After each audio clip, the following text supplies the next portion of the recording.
함께 읽으실 하나님의 말씀은 누가복음 2장 8절에서 20절입니다. 그 지역의 목자들이 밤에 밖에서 자기 양떼를 지키더니 주의 사자가 곁에 서고 주의 영광이 그들을 두루 비추매 크게 무서워하는지라. 천사가 이르되 무서워하지 말라. 보라, 내가 온 백성에게 미칠 큰 기쁨의 좋은 소식을 너희에게 전하노라. 오늘 다윗의 동네에 너희를 위하여 구주가 나셨으니 곧 그리스도 주시니라.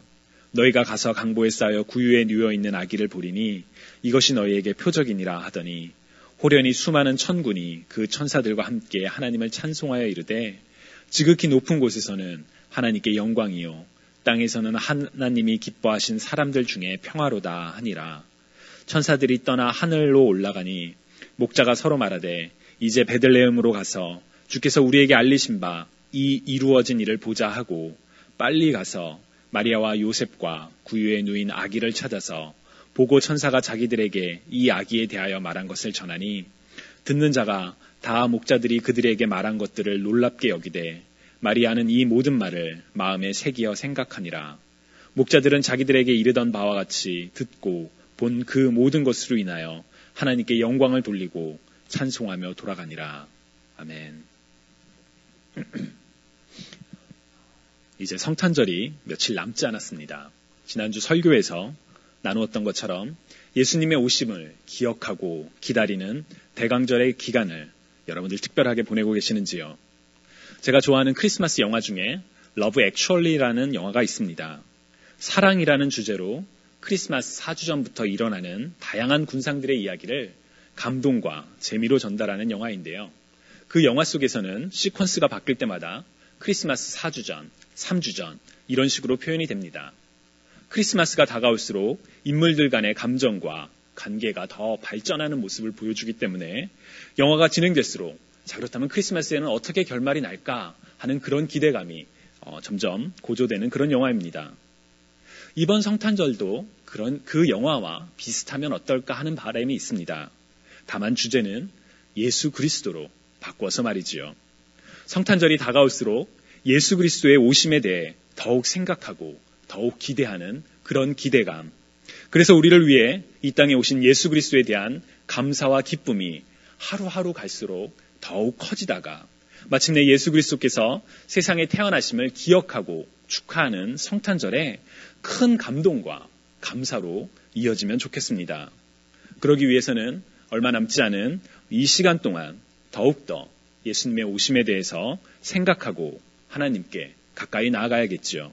그런 축복이 저와 여러분 모두에게 있기를 간절히 소망합니다.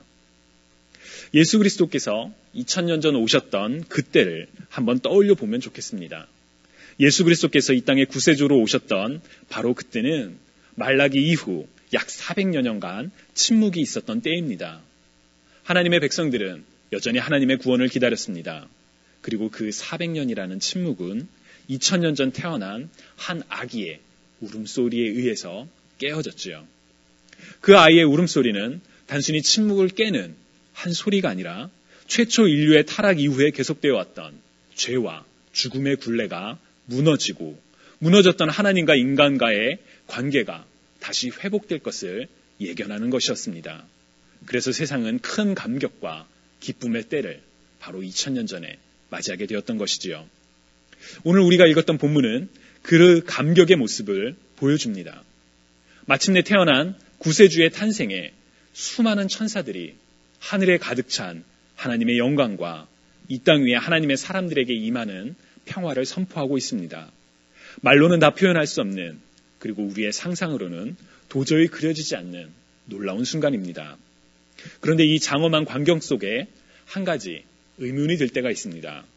그것은 바로 이 놀라운 감격의 순간을 목격한 사람들에 대한 궁금증입니다. 왜 많고도 많았던 그 당시 사람들 중에 밤에 밖에서 양떼를 지키던 목자들에게 천사가 나타났던 것일까요? 왜 천사는 당시에 있던 많은 하나님의 사람들 중에서도 특별히 이들 목자들에게 나타났을까요? 오늘은 여러분들과 바로 이 질문, 목자들에게 전해진 큰 기쁨의 소식에 대해서 함께 말씀을 나누고자 합니다. 2000년 전 왜 목자들이 이 기쁨의 소식을 천사들로부터 전해 들었을까에 대한 답부터 먼저 말씀드리면 정답은 모릅니다입니다. 조금 허무하지요. 물론 저는 지금부터 왜 목자들이었을까에 대한 몇 가지 해석을 여러분들과 함께 나눌 것입니다. 그러나 그것은 어디까지나 해석일 뿐이며 성경에 나와 있는 답은 아니기에 여러분들과 주의하며 나누고 싶습니다. 우리가 말씀을 오해하고 하나님에 대해서 잘못된 선입견을 갖게 되는 큰 이유 중에 하나는 성경에 기록되어 있지 않은 개인의 해석을 마치 진리인 것처럼 잘못 받아들일 때 발생하곤 합니다. 아무리 뛰어난 학식을 가지고 있는 학자라고 할지라도 혹은 깊은 영성을 가진 명설교가라 할지라도 누구도 이 오류로부터 자유로울 수는 없습니다. 왜냐하면 우리는 하나님처럼 완전한 존재가 아니기 때문이지요. 그렇기 때문에 말씀과 해석을 하는 사람들은 하나님의 말씀을 제대로 전달할 수 있도록 두려움과 겸손으로 행해야 하며 말씀을 듣고 배우는 사람들 역시 전하는 이가 단순히 유명한 학자라서 혹은 뛰어난 설교자라서 맹목적으로 받아들이기보다는 진리의 말씀을 온전히 분별할 수 있도록 주의하며 들어야 합니다. 그런 분별의 지혜가 오늘 이 시간에 아니 우리의 삶 속에 계속되기를 간절히 소망합니다. 먼저 왜 목자들이 기쁨의 소식을 들었을까에 대한 답은 목자들이 누구인지에 대한 질문에서부터 출발해 볼 필요가 있습니다. 목자가 누구인가요? 목자로 번역된 원어 포이메는 양과 같은 가축을 돌보는 사람을 말합니다. 과거와 같은 농경 목축 사회에서 가축을 돌보는 목자라는 직업은 중요하고 또 흔한 직업이었지요. 그러나 오늘날처럼 고도로 분화된 산업사회에서 목자라는 직업은 사실 그렇게 친숙한 직업은 아닙니다. 그럼에도 불구하고 우리들, 특히 그리스도인들은 이 목자에 대해서 굉장히 익숙하고 또 긍정적인 이미지를 가지고 있습니다. 가장 큰 이유는 예수 그리스도께서 나는 선한 목자라, 선한 목자는 양들을 위하여 목숨을 버린다 라고 말씀하셨기 때문입니다.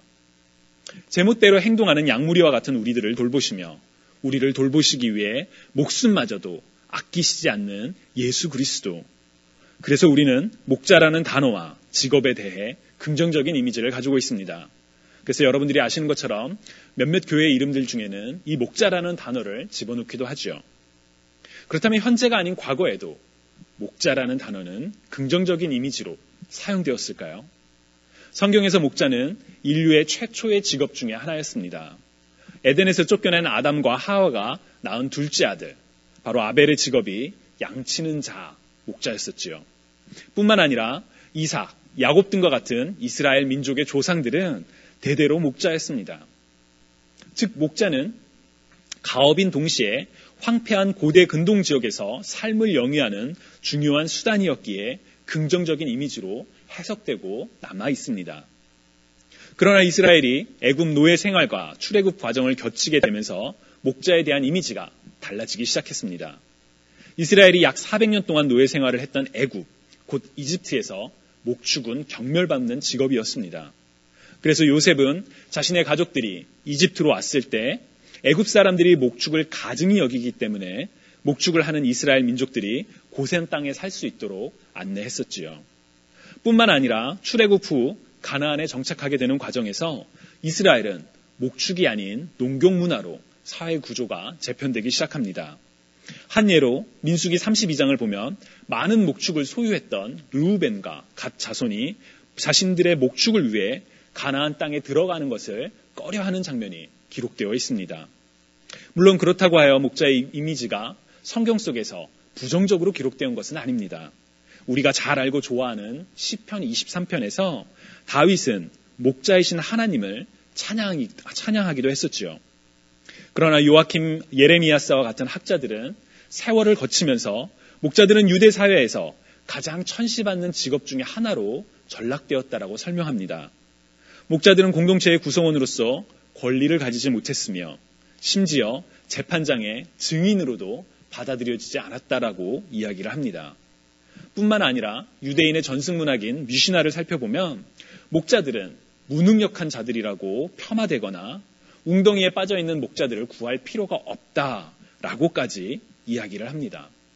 종교 지도자들 역시 목축을 하기 위해 안식일과 같은 중요한 종교일을 제대로 지키지 못하고 공동체로부터 격리되어 있는 목자들을 부정적으로 평가하기 시작했습니다. 그래서 예수님이 오셨던 2000년 전 이스라엘 사회에서 목자는 이스라엘 초기 역사에서만큼 혹은 오늘날 우리가 가지고 있는 것과 같은 그런 긍정적인 이미지의 직업이 아니라 사회적으로 천대받고 소외받는 그런 부정적인 이미지를 가지고 있었습니다. 이런 점들을 고려하면 오늘 본문의 궁금증은 더욱 커져가기만 합니다. 사회적으로 무시받고 소외된 계층이었던 목자들, 심지어 증인으로서 증거 능력까지도 갖추지 못한 목자들에게 왜 천사가 나타나 온 백성에게 미칠 큰 기쁨의 좋은 소식을 전했던 것일까요? 그런데 하나님의 아들 예수 그리스도의 탄생에 대한 성경 속 기록들을 유심히 살펴보면 이해가 가지 않는 부분들이 단순히 왜 목자를 택하신 걸까? 그것만 아님을 우리가 알 수 있습니다. 단적으로 왜 하필 요셉과 마리아였을까요? 메시아가 다윗의 자손에서 난다는 예언 때문이라고 설명할 수도 있겠지만 왜 하필 요셉과 마리아였을까? 왜 하필 요셉과 마리아는 구세주의 탄생을 자신의 집이 아닌 낯선 곳에서 조용하게 태어나야만 했었을까? 지난주에 나누었던 것처럼 누가복음 1장 32절 33절에 기록된 것처럼 지극히 높으신 이의 아들로서 영원히 야곱의 집을 왕으로 다스릴 이의 탄생이 왜 이렇게 초라하고 조용하게 진행되어야만 했었을까? 기왕이면 요새적 표현으로 금수저로 사람들의 주목을 받고 축복된 환경에서 자라나게 하실 수도 있었을 텐데 왜 하나님께서는 독생자 예수 그리스도의 탄생을 이렇게 하셨을까 하는 질문들, 아마 여러분들도 성경을 읽으시면서 한 번쯤은 떠올려 보셨던 질문들이 아닐까 싶습니다. 마찬가지로 그 귀하고 귀한 예수 그리스도의 탄생 소식을 전해 들었던 이가 당시 사회로부터 무시받았던 목자들이었다는 점을 우리는 쉽게 이해할 수는 없습니다. 어떤 사람들은 목자들이 포로기에도 남아서 믿음을 지켰던 사람들의 후손이었기 때문에 선택받았다라고 이야기를 하기도 합니다. 그럴지도 모르죠. 그러나 성경은 어디에도 목자들의 가계나 족보에 대해서 이야기하지 않습니다. 목자들이 누구인지에 대해서도 말하지 않죠. 목자들이 특별한 자격 혹은 사람들이었기 때문에 하나님께서 택하신 것일 수도 있지만 높으신 뜻의 하나님을 알 수 없는 우리의 입장에서는 그것을 억지로 끼워 맞추기보다는 드러난 현상이 가지는 의미들을 주목할 필요가 있습니다. 다시 말하면 목자들이 하나님의 선택을 받은 어떤 특별한 이유를 주목하기보다는 목자들에게 구세주의 탄생 소식이 선포되는 것에 대해 그것이 가지는 의미에 대해 초점을 둘 필요가 있다는 것이지요. 예를 들어 비슷한 예로 마리아가 예수님의 어머니가 될 수 있었던 특별한 이유를 고민하기보다는 마리아가 예수님의 어머니가 되었기에 알 수 있는 하나님의 성품에 우리는 더 주목할 필요가 있습니다. 지난주에 우리가 나누었던 것처럼 마리아는 자신이 지극히 높으신 하나님의 아들을 낳게 될 것이라는 상상을 단 한 번도 해본 적이 없습니다. 그러나 살아계신 하나님의 일을 행하심을 확신하고 난 다음 하나님을 찬양합니다. 그 내용이 누가복음 1장 46절부터 55절에 기록된 매그니피컷, 곧 마리아 찬가입니다. 마리아 찬가를 보면 비천한 자를 돌보시며 낮은 자를 높이시며 억압된 자를 높이시는 하나님의 놀라운 은혜와 사랑을 우리는 확인할 수가 있습니다. 목자들도 마찬가지입니다. 우리는 왜 하나님께서 목자들을 택하셨는지 그 이유를 알 수는 없지만 목자들에게 전해진 큰 기쁨의 소식에 담겨있는 하나님의 사랑을 알 수가 있습니다. 목자들은 당시 사회적으로 천대받고 무시받았던 이들이었지만 바로 그들에게 전해진 복된 소식, 곧 세상을 구원할 예수 그리스도의 탄생 소식이 전해졌던 것입니다. 하나님의 은혜인 것이죠. 고린도전서 1장 27절에서 30절에서 바울은 그러나 하나님께서 세상에 미련한 것들을 택하사 지혜 있는 자들을 부끄럽게 하려 하시고 세상에 약한 것들을 택하사 강한 것들을 부끄럽게 하려 하시며 세상에 천한 것들과 멸시받는 것들과 없는 것들을 택하사 있는 것들을 폐하려 하시나니 이는 아무 육체도 하나님 앞에서 자랑하지 못하게 하려 하심이라 라고 선언합니다. 약한 자들을 택하시며 그들을 통해 완전하신 하나님의 은혜를 선포하시는 하나님의 놀라운 구원의 섭리를 우리는 다 이해할 수는 없습니다. 그러나 그 놀라운 섭리와 은혜로 말미암아 우리가 구원받았다라는 것을 우리는 알고 있습니다. 우리가 자격이 있어서 구원받은 것이 아니지요. 우리가 날 때부터 금수저이고 우리에게 어떤 특별한 것이 있어서 하나님의 자녀가 된 것이 아닙니다. 오직 예수 그리스도로 말미암은 하나님의 은혜를 통해 우리는 죄인임에도 불구하고 의인이라 칭함을 받고 구원을 얻은 것이지요. 우리가 아무리 말씀대로 계명대로 살아도 그것이 우리의 구원과 영생을 가져올 수는 없습니다. 오직 예수 그리스도의 이름을 믿고 부르심으로 말미암아 하나님께서 우리를 구원하신 것뿐입니다. 왜 목자들이었을까요? 그들이 어떤 특별한 것을 가지고 있었기 때문이 아니라 그들을 하나님께서 사랑하셨기 때문에 그 구원의 소식을 들려주신 것입니다. 2000년 전 어느 날 밤 들에서 온 세상을 향한 하나님의 구원 소식을 들었던 목자들처럼 우리 역시 아무런 자격과 이유가 없지만 우리를 부르신 하나님을 믿고 감사할 따름입니다. 얼마 남지 않은 대강절의 남은 기간 동안에 바로 그 놀라운 하나님의 사랑과 부르심을 기억하고 감사하는 시간이 되기를 간절히 소망합니다. 목자들을 부르셨던 하나님께서 우리를 이미 부르셨습니다. 그래서 우리가 지금 이 자리에 모여 같이 말씀을 나누고 있는 것이며, 그래서 우리가 세상이 크리스마스를 기념하는 방식과 달리 예수 그리스도의 오심을 기억하고 감사하는 특별한 대강절의 시간을 보내고 있는 것입니다. 바로 하나님께서 죄인이었던 우리를 부르셨기 때문에 우리가 오늘을 살아가고 있음을 기억하는 저와 여러분이 되시기를 주님의 이름으로 간절히 축원합니다.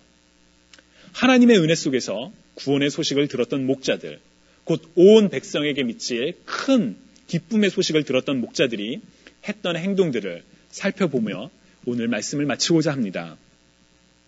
오늘 보면 15절, 17절, 20절을 주목하여 보시기 바랍니다. 15절을 보면 그들은 이제 베들레헴으로 가서 주께서 우리에게 알리신 바 이 이루어진 일을 보자라고 이야기를 합니다. 정말 그랬을까? 정말 아기가 태어났을까? 확인하자가 아니라 이미 이루어진 일을 보러 가자고 이야기합니다. 불확실 속에서 달려간 것이 아니라 하나님의 구원을 믿고 그 믿음대로 행동한 것이지요. 또 17절을 보면 천사가 자기들에게 이 아이에 대하여 말한 것을 전했다라고 기록되어 있습니다. 자신이 들은 놀라운 구원의 복된 소식을 혼자만 알고 있는 것이 아니라 그 소식을 들어야 하는 누군가에게 복음을 전한 것이지요. 온 백성에게 미칠 큰 기쁨의 소식, 곧 예수 그리스도에 관한 복된 소식을 그들은 전한 것입니다. 또한 20절을 보시기 바랍니다. 목자들은 자기들에게 이르던 바와 같이 듣고 본 그 모든 것으로 인하여 하나님께 영광을 돌리고 찬송하며 돌아가니라 라고 기록되어 있습니다. 그들은 자신들이 듣고 본, 즉 경험한 놀라운 하나님의 은혜로 말미암아 하나님께 영광을 돌렸습니다. 그리고 그들 자신의 자리로 돌아갔다라고 이야기를 합니다. 그들이 어떤 삶을 살았는지, 그 이후에 어떻게 살았는지 우리는 알지 못하지만 놀라운 하나님의 구원을 눈으로 본 그들은 계속 증인으로서 살지 않았을까 우리는 추측해 볼 수가 있습니다. 비록 그들의 신분은 여전히 무시받고 천대받는 목자였다 하더라도 자신의 자리에서 하나님께 영광을 돌리며 복음의 복된 소식을 전했을 것입니다. 주님이 사랑하시는 여러분, 하나님께서 우리를 사랑하사 독생자 예수 그리스도를 이 땅에 보내셨습니다. 예수 그리스도로 말미암은 하나님의 은혜로 말미암아 우리는 구원을 입었습니다. 목자를 선택하사 기쁨의 소식을 전하신 이유를 알지 못하는 것처럼 우리는 왜 하나님께서 우리를 택하셨는지, 우리를 구원하셨는지, 우리처럼 연약하고 부끄러운 자들을 사랑하시는지 알지는 못합니다. 그러나 하나님의 사랑으로 말미암아 부르심을 입었음을, 구원을 입었음을 우리는 확실히 아는 하나님의 자녀들이지요. 그렇다면 구원받은, 부르심을 입은 그리스도인으로서 우리는 어떻게 살아가야 할까요? 먼저는 얼마 남지 않은 이 대강절의 기간에 예수 그리스도의 오심을 기억하고 감사하는 우리가 되기를 간절히 소망합니다. 그리고 그 기쁜 소식을 들었던 목자들이 그랬던 것처럼 하나님의 구원과 사랑을 굳건히 믿으며 복된 소식의 증인으로 우리가 각자 처해 있는, 부르심을 받고 있는 그 자리에서 하나님께 영광을 돌리는 저와 여러분이 되시기를 주님의 이름으로 간절히 축원합니다.